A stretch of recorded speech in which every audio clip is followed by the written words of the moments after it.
Hello दोस्तों, स्वागत है आपका हमारे यूट्यूब चैनल डायरेक्ट NCERT पर, जहां आपको मिलता है चैप्टर वाइज सॉल्यूशन, वो भी आसान भाषा में। तो चलिए शुरू करते हैं। आज हम एक्सरसाइज 1.3 करेंगे। इसका पहला क्वेश्चन देखिए। सिद्ध कीजिए कि √5 एक अपरिमेय संख्या है। अपरिमेय तो इसे कैसे सिद्ध करेंगे? अगर हम कोई गलत चीज़ मान लें और उसे गलत सिद्ध कर दें तो इसका मतलब क्या है कि सही चीज़ सही है। तो बस इसमें हर जगह हर क्वेश्चन में वही होगा। तो चलिए देखते हैं हल।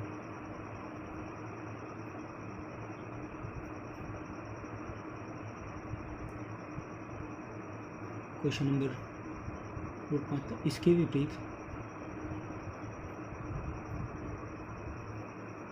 जैसा कि मैंने बोला, इसके विपरीत मान लीजिए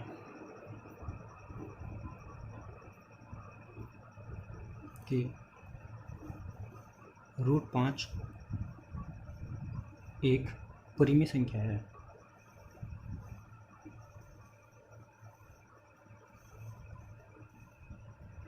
जब परिमेय संख्या है तो क्या होगा कि √5 P/Q के रूप का होगा, इसीलिए √5 = P/Q, जहाँ Q ≠ 0, Q 0 के बराबर नहीं हो सकता, वह P और Q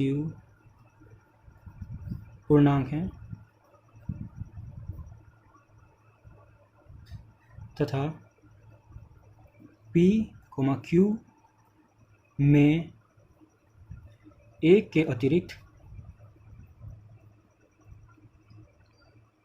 अतिरिक्त कोई उभयनिष्ठ गुणनखंड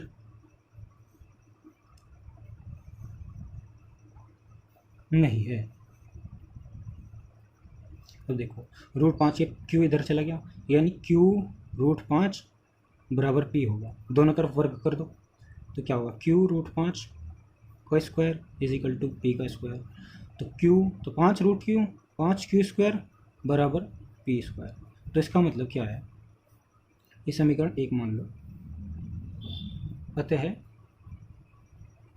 5 P² को विभाजित करता है।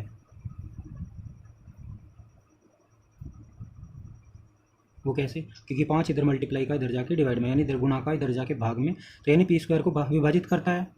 इसीलिए 5 P को विभाजित करेगा।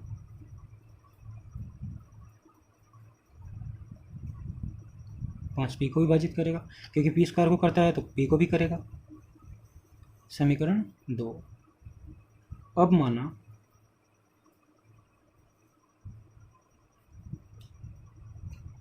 P बराबर 5 के, जहाँ K पूर्णांक है, इसलिए P की वैल्यू इसमें समीकरण 1 में रखो। 5Q² बराबर 5K²। तो फिर क्या हुआ, 5Q² बराबर 5 × 5 = 25, 25K²।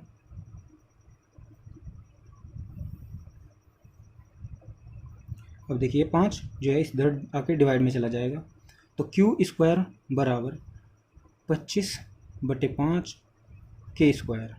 इसका मतलब Q² बराबर 5K²। अतः यहाँ पर भी देखिए 5 इसके डिवाइड में आ जाएगा, तो 5 Q² को विभाजित करता है।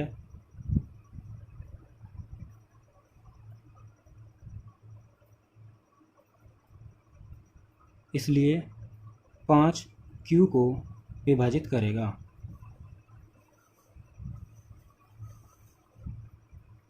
समीकरण 3। अतः इस प्रकार समीकरण 2 और 3 से हमें यह पता चलता है कि P और Q का उभयनिष्ठ गुणनखंड 5 है। जो हमारी कल्पना के विपरीत है। वो कैसे? क्योंकि यहाँ पे देखो p और q का पूर्णांक है और p q में एक के अतिरिक्त कोई उभयनिष्ठ गुणनखंड नहीं है, पर यहाँ पे 5 आ गया तो ये इसके विपरीत हो गया।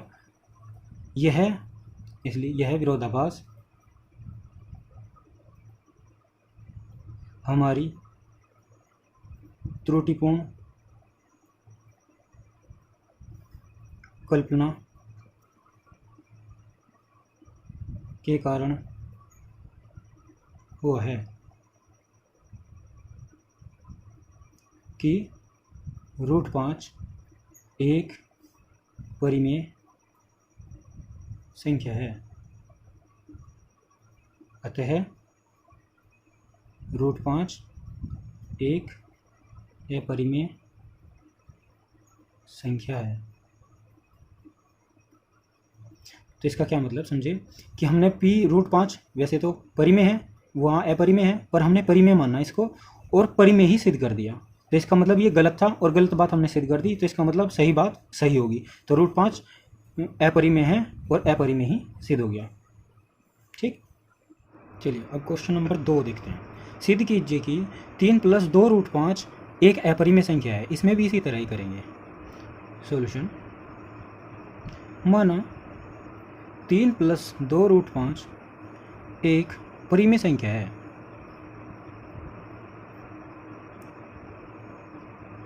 इसलिए 3 + 2 √5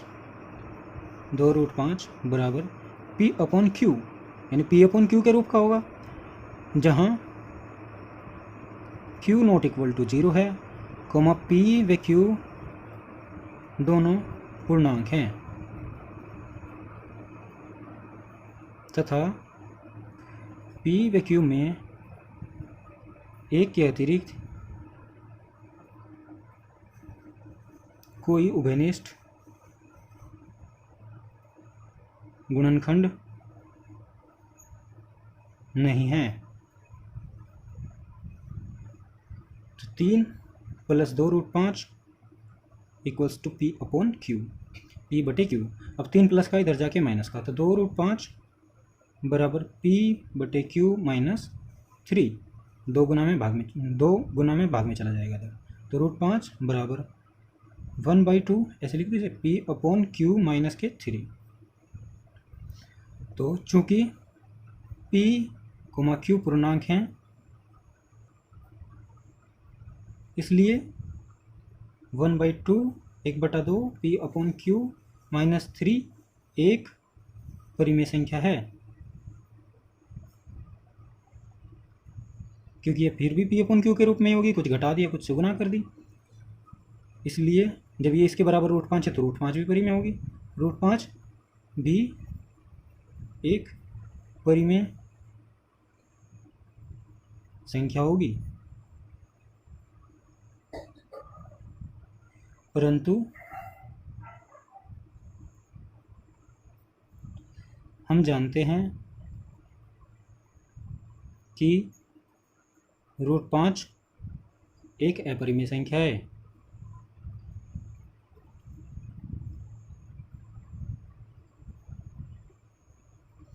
यह विरोधाभास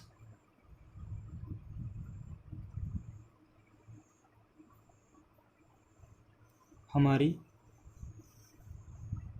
त्रुटिपूर्ण परिकल्पना के कारण हुआ है। इसलिए 3 + 2 √5 एक अपरिमेय संख्या है।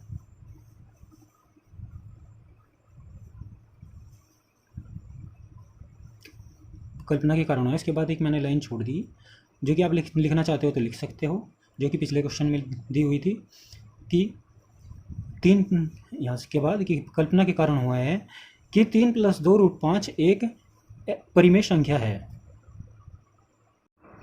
अब देखिए क्वेश्चन नंबर 3, सिद्ध कीजिए कि निम्नलिखित संख्याएं अपरिमेय हैं। इसका पहला 1/√2 अपरिमेय सिद्ध करके दिखाना है हमें, तो फिर वही से सॉल्यूशन माना 1/√2 एक परिमेय संख्या है,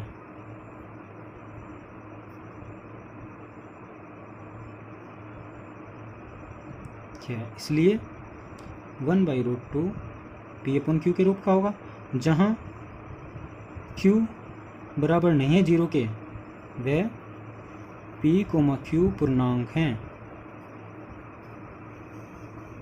तथा P व Q में एक के अतिरिक्त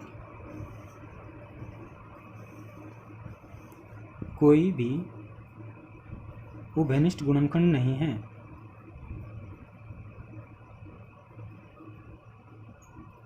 गुणनखंड नहीं है। चलिए शुरू करते हैं। तो आ जाइए, तो √2 की इधर गुना, Q की इधर गुना, तो Q बराबर √2P आ जाएगा।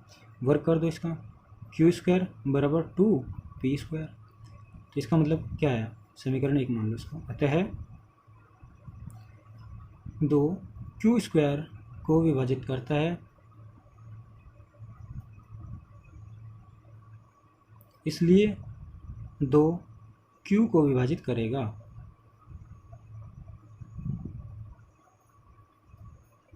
समीकरण 2।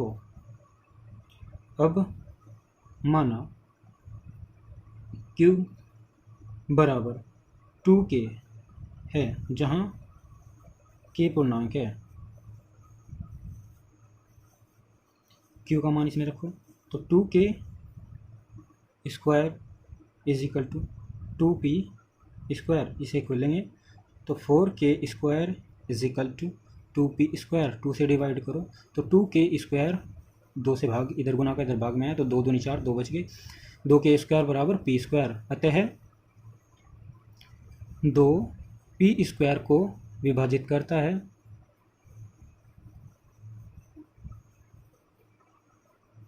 इसलिए 2 P को विभाजित करेगा।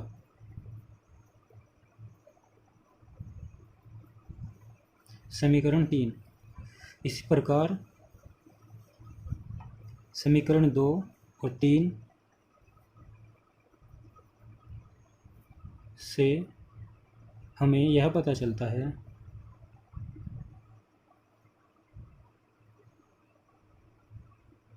कि इस प्रकार समीकरण 2 और 3 से हमें यह पता चलता है कि P और Q का उभयनिष्ठ गुणनखंड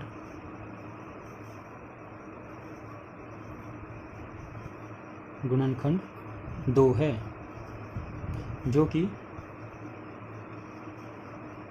हमारी कल्पना के विपरीत है।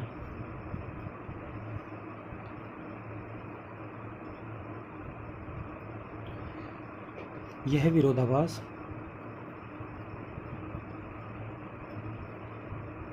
हमारी त्रुटिपूर्ण कल्पना के कारण हुआ है।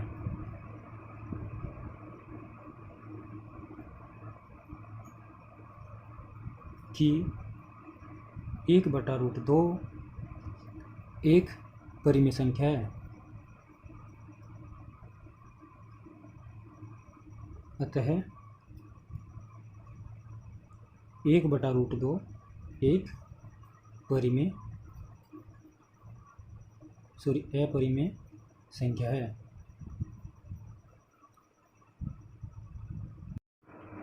अब क्वेश्चन नंबर 3 का सेकंड पार्ट देखिए। 7√5 को अपरिमेय सिद्ध करना। फिर वही सॉल्यूशन। माना 7√5 एक परिमेय संख्या है,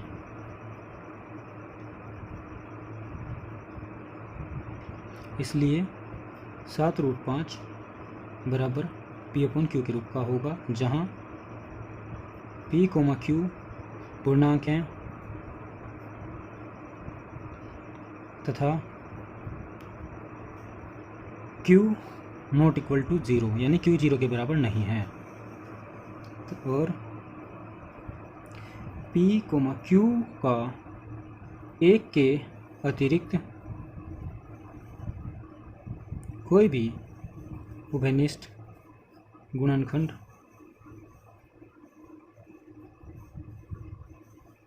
नहीं है,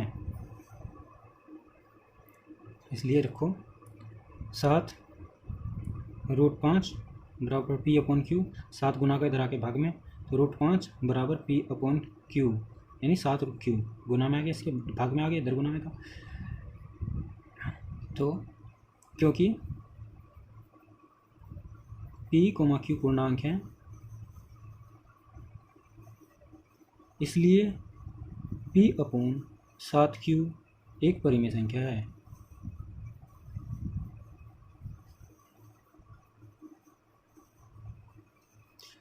इसलिए रूट 5 भी क्या होगा, रूट 5 भी परिमेय संख्या होगा, क्योंकि ये इसके बराबर है।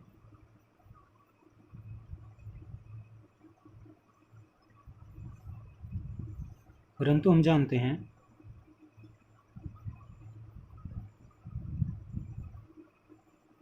कि रूट 5 एक अपरिमेय संख्या है।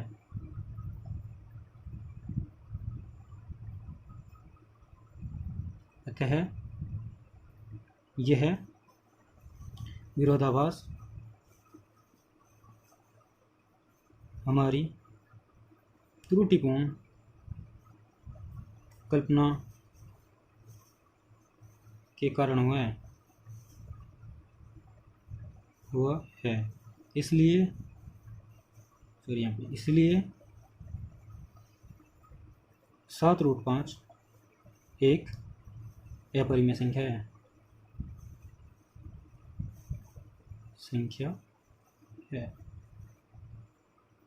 अब क्वेश्चन नंबर 3 देखिए, 6 प्लस रूट 2 क्या परिमेय सिद्ध करना है। माना 6 प्लस रूट 2 एक परिमेय संख्या है, इसलिए 6 प्लस रूट 2 बराबर पी अपॉन क्यू के रूप का होगा, जहाँ क्यू 0 के बराबर नहीं है, कहाँ पी व क्यू पूर्णांक हैं तथा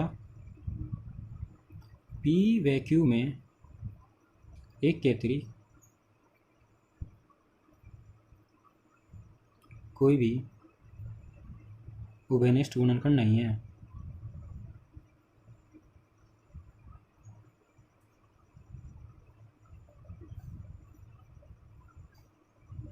इसलिए 6 प्लस रूट 2 बराबर पी बटे क्यू, 6 प्लस का इधर जाके माइनस का, तो रूट 2 बराबर पी बटे क्यू माइनस 6। अतः पी कोमा क्यू पूर्णांक हैं,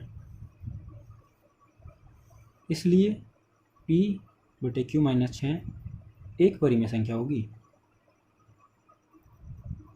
परिमेय संख्या है, क्योंकि ये पी अपन क्यू परिमेय है, तो कुछ घटा दिया तो परिमेय संख्या ही तो रहेगी, फिर भी यह परिमेय संख्या है। तो इसलिए रूट 2 भी परिमेय संख्या होगी, क्योंकि इसके बराबर है।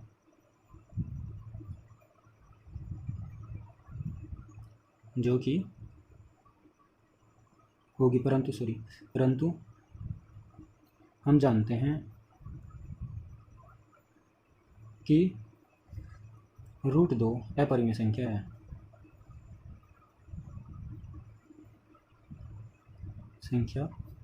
है। यह विरोधाभास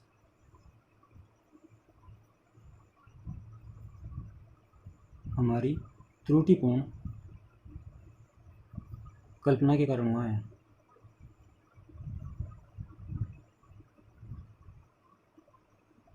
इसलिए 6 प्लस रूट 2 एक अपरिमेय संख्या है।